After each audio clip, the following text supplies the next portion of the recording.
So we spoke a lot about like right to left shunts, but now let's see like how we would what would present as like a left to right shunt.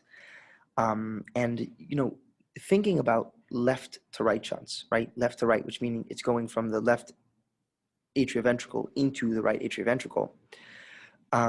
It's obviously you're not going to have the at least initially, you're not going to have the oxygen problems or the cyanosis. So these are classified as acyanotic at presentation, which means that initially there's no problem with oxygenation. And that's why a lot of times these are more difficult to diagnose, or at least diagnosed much later, right?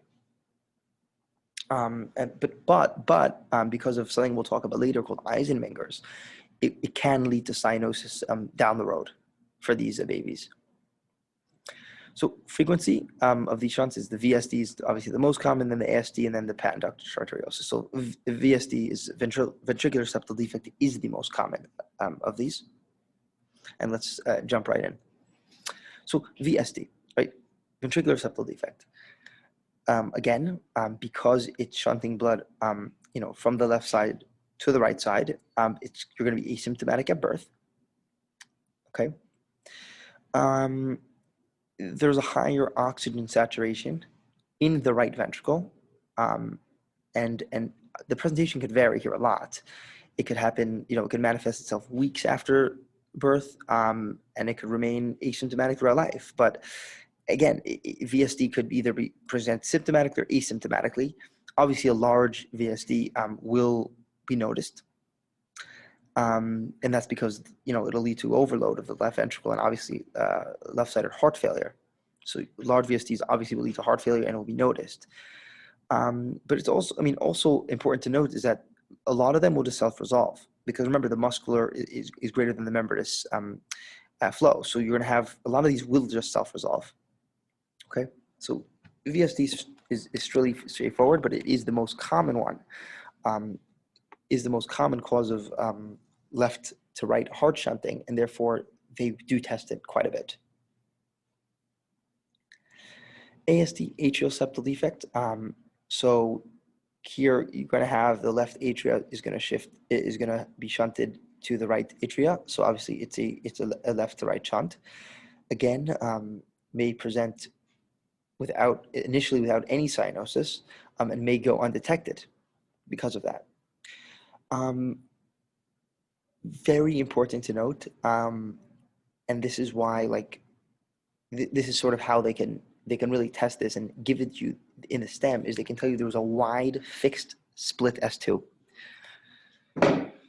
So if you ever hear the word wide fixed split of the S2, that's going to be your ASD, like without a doubt. And it's almost pathognomonic for ASD.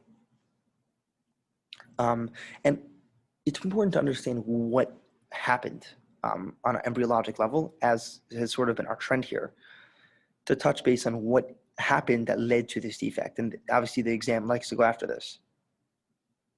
So here, the ostium secundum, pretty much, it's either ostium secundum or ostium premium. But it was a defect in this. Usually it's actually going to be ostium secundum. That's actually the most common one. Ostium premium defects are less common, although it could happen in Down syndrome. But it's a defect of the ostium premium or ostium secundum to form. And obviously symptoms are going to be ranging widely from none to obviously florid heart failure. And because there's a left to right shunt, it is a source of paradoxical emboli. So later these patients could present with like a showering of emboli or septic emboli from a paradoxical from the left to the right side, and the answer could be just because of ASD. Also, you'll see this in PFO and a patent foraminal valve, but there's like unused tissue, versus ASD is actually like there's an absence of tissue. In PFO, it's just it was unused. Right here, there was a defect. Right, obviously it's a heart defect. So oxygen saturation increase in the right atria, right ventricle, and pulmonary arteries. So you're going to have there, but essentially this may not present with any cyanosis.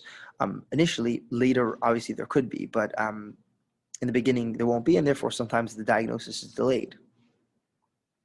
Okay, so just understand with ASD how there's this left to right defect, which leads to a wide fixed split S2 sound of the heart.